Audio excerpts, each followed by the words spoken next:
Hey! Hey! Welcome to another Muddy Mamas You know what? We've had this conversation a few times, but this might be the first one that's actually going to go. Yes, the last one, there were a lot of interruptions, quite a substantial amount of nose blowing. Yeah. So today we are talking about breathing. Mm-hmm. And how important breathing is. And we thought it was a really great topic to start with early on in our podcast, because for mothers, we carry babies for a substantial period of time. And when we're doing that as a pregnant mother-to-be, it changes our body's shape.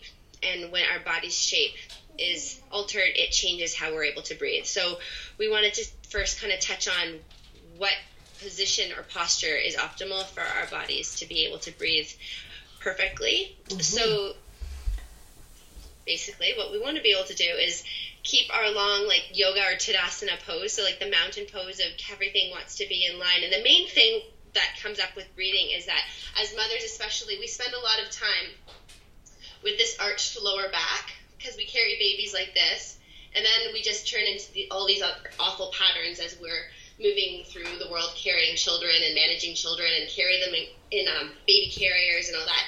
So what we wanted to really emphasize today is that our rib cage is here, the bottom of our rib cage, and our pelvis is here. And ideally, they're like two parallel lines, but what happens with so many of us is they turn into, we call it a scissor open position, where we should be neutral, but we look like this, so our scissors open. So that's the first thing that we want to be mindful of with our positioning for breathing. And so, Car, when the scissors are open, what's going on there physiologically or like posturally that interferes with the breathing?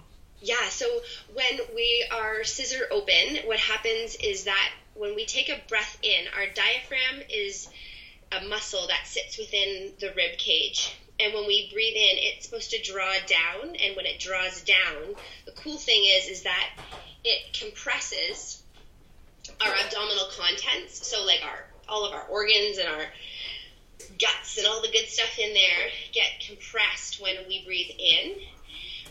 And that compression is awesome because it actually helps to stabilize our lower backs or our core. And so for the moms that are so often like, I can't get rid of this baby gut or this baby belly. Well, if you just fix the scissors to begin with and learn how to breathe properly, it's actually going to turn your core on and you're going to have a tighter looking stomach much more quickly as well. And also I can just see, I even remember and have that sometimes that residual feeling, like that achy low back. You just feel like, oh, like it's just achy. And amazing that, that breathing properly actually can just help take away that pain. And there's such an interesting loop, that can happen when between pain and breathing.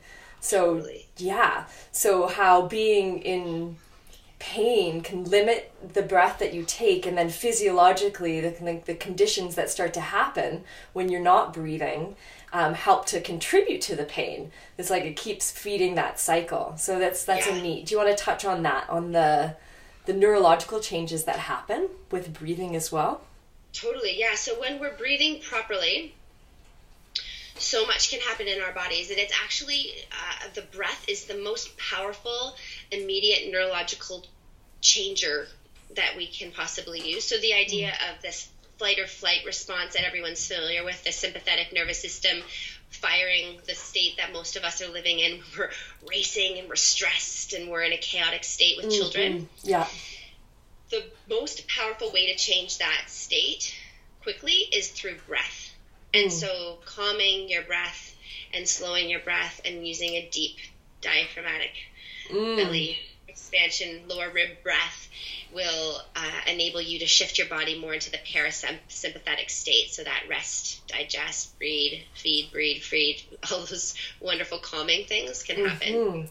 Yeah, so interesting. So if you can just start to get that simple thing, like if you feel like, oh my gosh, you're getting totally like getting stressed and overwhelmed, and if you can remember that wisdom of breathing, that's it, just like that word, and are you breathing and reconnecting can make such a difference, such a powerful tool. And I was speaking with a body worker the other day, and she says, if you really want to kind of get a new habit, like a postural change or like a healthy habit, like breathing in your life, just tell your kids that this is your intention, because your kids, we were speaking of it in relation to posture. So telling your kids, okay, anytime you see me engaging in like whatever posture you're trying to like change or rewrite kind of your movement, kids are really good. They pick up on cues, and they love to have some power as well, and so they'll remind you. So kids of a certain age as well. I know Grace, there's a point, like I can reach a point like in a tizzy where she'll say, "Mama, breathe." so you can use your kids as to help cue you as well. And it's such a wonderful thing to teach our kids as well. Like it's a habit that can stay with them for their whole lives and impact their health and their well-being in so many ways. Yeah, I agree. I think, and you're right, and you're leading them by showing them that. So it's awesome, because then when you're having your moments of the dragon coming in and wanting to take over, that if we show them that we breathe, then it's not us just telling them to breathe when they're wound up, but they're actually witnessing us doing that for ourselves, and that's super powerful to model that, which is so hard to do that, but it's a practice, like you said. It's something that we need to practice doing, and then it'll become something that we're very used to doing, which is awesome. Yeah, so it's neat. It's like yawning. I've noticed that too in social situations, both with posture and breathing with people that I work close with. I notice when I make a postural change, from working on the computer, and then I see it ripples all around, or if I hear somebody taking an audible deep breath, it reminds me. So it's a neat thing that we can share, with our families, and also extending out like into the world and community as well. I agree. Yeah. So do you want to do a breath to make sure that everyone knows how to do it properly? Oh yeah. So let's everyone put a hand on your chest and a hand on your belly. And I want everyone to start to take a few breaths. So breathing just as you naturally would, and then just start becoming mindful of what hand is moving more. So what we want to see is that your belly hand is moving out as you inhale and in as you exhale. So that's the first thing that we want to check in on. And then another thing to watch for, so Sonia's doing that. Something that somebody you might be noticing is your upper hand, so your chest hand is moving instead. So what that will look like is it's like an elevation. So when you breathe in, your body goes up instead of down, out. So we don't want to see that movement upwards. We want to see an outwards movement. So your belly needs to move outwards when you inhale, and your chest needs to expand too. Remember, there's two big lungs in your rib cage. So it's not just your belly that will move. There will be expansion within your rib cage, and that's awesome too, because it keeps all those muscles in between your ribs and around your ribs moving. It's like self-massage into those tissues, which is so great, because so many of us as moms, we're always picking kids up, and we're tight through our bodies, our lateral bodies as well. So if Sonia now turns to face us and she takes a breath and she puts her hands on her lower ribs, when she inhales, we also want to see that there's expansion into the lateral lower ribs. So when she breathes in, her hands are going to go outwards as well. And that's the tricky one. So for so many of us, we can get the breath into our bellies. We can get that movement out with an inhale and in with an exhale. But this lateral movement is really difficult for so many people to find. And it's even more difficult the way Sonia's doing it, by standing. So if you're struggling doing this, the easiest way to start practicing is to lie on your back. So try this on your back so that you can practice without needing to use all these stabilizers within your core. You just need to focus on your breathing. So another way to do this is to take a TheraBand or a t-shirt or a long sleeve shirt and wrap it around your, do you have one? Wrap it around your, your lower rib cage. And now that's your feedback, so you can keep your arms relaxed and your shoulders down. Around the front like this? Yeah. Okay. And you can tie it or you can hold it. But for so many people, you may find it's difficult to keep your shoulders down and your hands engaged. So now as Sonia has the band on, you can see as she breathes in, she's going to try to get expansion into her lower ribs, moving outwards as well, and front and back. So it's like if you have your spine, you want 360 degrees of expansion around your spine. It's not just into your belly. Cool. Oh, so good. Yeah. Yeah, I like that. I like that. It's a really powerful tool. Show your kids, make a game of it, put something on your belly. And you can even also for the, like the hands-on moments, it's so nice. Like you can just put your hands there and just see if they can bring their breath to that spot. And likewise, they can do the same thing with you. Let's just lay their hands and you just try to breathe into those places.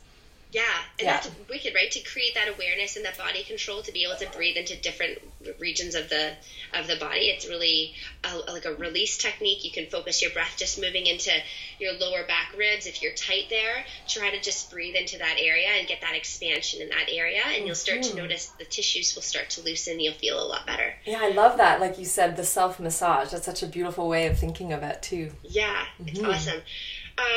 And then we also, do you want to talk to the sun, just like the idea of using breath as a ritual, or like for people who need something to ground them or a tool to anchor? Sure. Yeah, so I know personally there's been times where meditation has kind of come in and out of my life and it didn't quite stick. But what I've noticed lately in my practice has become a lot more regular because I use breath as a focus. So when I sit, I have a particular breath practice that I do, and so it really helps. It's something to focus the mind on, and just as we spoke, like I know intrinsically now from everything that I've learned about the physiological benefits of it and the mental, emotional, so it feels like it's like a gift to myself, and it's a nice focal point. And it's something that you can take, it's like a meditation practice that you can take with you and have to call on at any time. Maybe you're sitting on the bus, or there may be idle moments where you might be drawn to just look at your phone out of habit, and just, it's something that you can do instead, and you know that it's going to help you. And yeah, it's a great grounding tool. And also when say you're in a situation with your family, or your kids, and you're kind of feeling that dragon, as you said, or at work, maybe something's come up and you're feeling like a little bit knocked off your center. It's such a wonderful tool to come back to, just to have a practice. Yeah. Totally. Do you want me to share one? Do you want me to share a practice with you that we can do? Yeah. Okay. So it's a 4-7-8 breath. So it goes like this. So the 4 is the inhalation. So you're inhaling for 4 seconds through your nose. You're going to hold for 7 seconds. And as you hold, really just notice, if your shoulders are coming up, you're engaging, just see if you can stay relaxed with it. And it's such a beautiful way too of just seeing like where you can move your breath around in your body. And then you're going to release, exhale for 8 seconds. Through your mouth with your tongue up at the roof, like behind your teeth, just kind of contacting there. And the out breath is audible. So let's give it a try. Okay. So breathing in for 4 seconds, I can count it. So breathing in, 1, 2, actually, you know what? Let's start with an exhale. So we're all in time. So just exhale out. And then in for 4. 1, 2, 3, 4, holding for 7, 2, 3, 4, 5, 6, 7, exhaling 8, 2, 3, 4, 5, 6, 7, 8. And then try your own, just counting. 4 in, hold 7, and then out 8.